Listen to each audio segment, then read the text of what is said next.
match bi moom nu ma ko jàngatee mooy lu ñu liggéey rek lañ fi wane quoi parce que en premier mi-temps dañu mëne woon après mais deuxième mi-temps bu ñu ñëwee ñu pompé si kaw gaay ak yooyu xam nga lu ñu liggéey rek di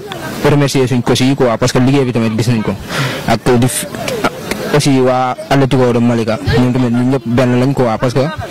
maanaam boo gisee ñun ñëpp dañoo nekk benn organiser ligue bi nga xamante ni day jàppale jeunes yi dañuy jàppale ñun ñi pour ñu am compétition bu baax waaw di rafetlu seen taxawaay ñëpp parce que lii moom da ciy baax trop parce que ñun joueurs yi la ñuy jàppale waaw ñun ñoo recevoir ñoom fii la ñuy entraîner ñoo ñu gën a maîtriser fii mais malgré tout ñun quand même suñ coach yi ñoom am nañ expérience boobu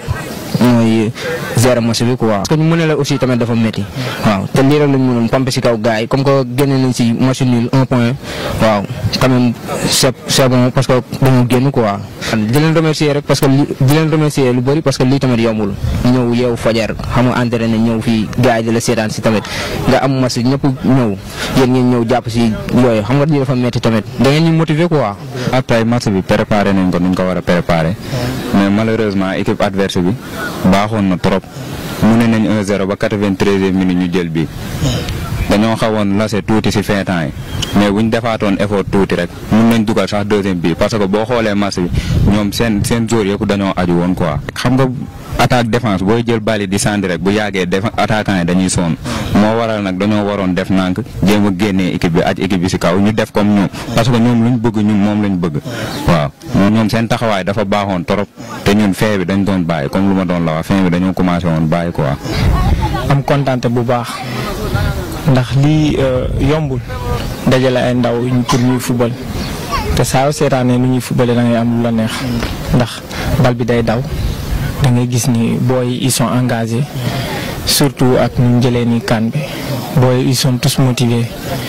léegi kay daanaka match bi métti woon na si man tuuti parce que en premier mi-temps j'avais des occasions j'ai pas concrétisé. En deuxième période, j'ai pris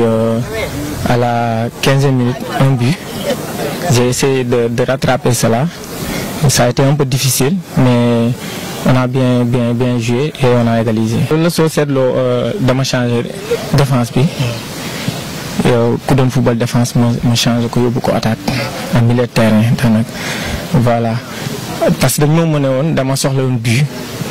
kut dama bëggoon même su fekkee benn bi ma dugal même su fekkee dootuma dugalaat mais naa dugal benn ba pare voilà booy te déggal nañ ma depuis ma changé tactique bi ils étaient là ils ont répondu présent et ils ont égalisé. di wax tamit ñu jàppale booy c'est trop difficile de gérer des gamins nga yor depuis U13 ba académicien gars yi nañu teg loxo bu baax même su fekkee championnat yi mënuñ petite catégorie mënuñ ko suivre de près mais nañ ñu jàppale ñu créer ay championnat yoo xamante ni booy dinañ mën a jouer ay match aller-retour de 10 matchs aller-retour ça fait 20 même su fekkee académiciens yëpp mënuñ bokk ñu def deux groupes yoo xamante ni dañuy football après ñu jéem a indiwaat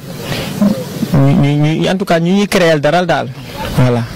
xam nga championnat la. au début waxoon naa ko booy ne leen championnat on va jouer match par match tey suñu premier match la woon tey xam nañu compétition toujours match ouverture day bëri pression day bëri tension donc booy peut-être dañuy ñëw ak pression à un moment donné yàlla def na ñu dugal 1-0 peut-être nag li doon gérer match bi moo ñu dese woon parce que après dañu reculer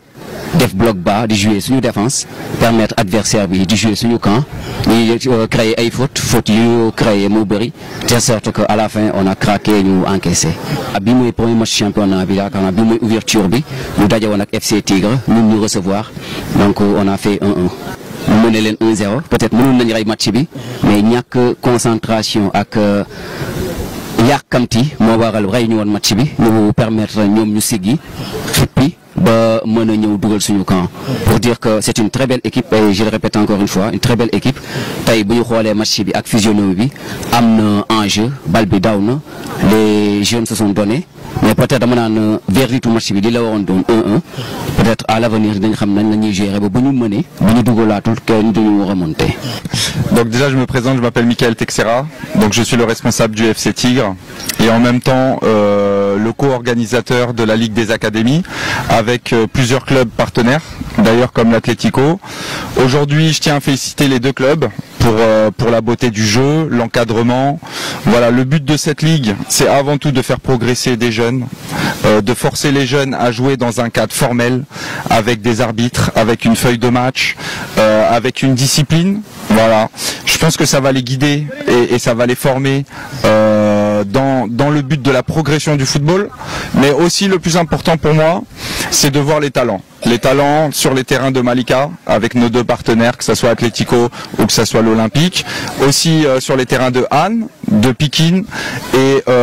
sur nos partenaires aussi de Sika Pembao. Donc le but, voilà, c'est d'avoir quelque chose d'organisé, de récompenser les boys avec des demi-finales et des finales, mais surtout de repérer des talents. Hein, parce que souvent les clubs manquent d'aide pour trouver les recruteurs. Donc moi ma démarche c'est de voir les matchs et c'est de repérer les bons joueurs pour pouvoir leur donner une chance lorsque des recruteurs viennent à Dakar.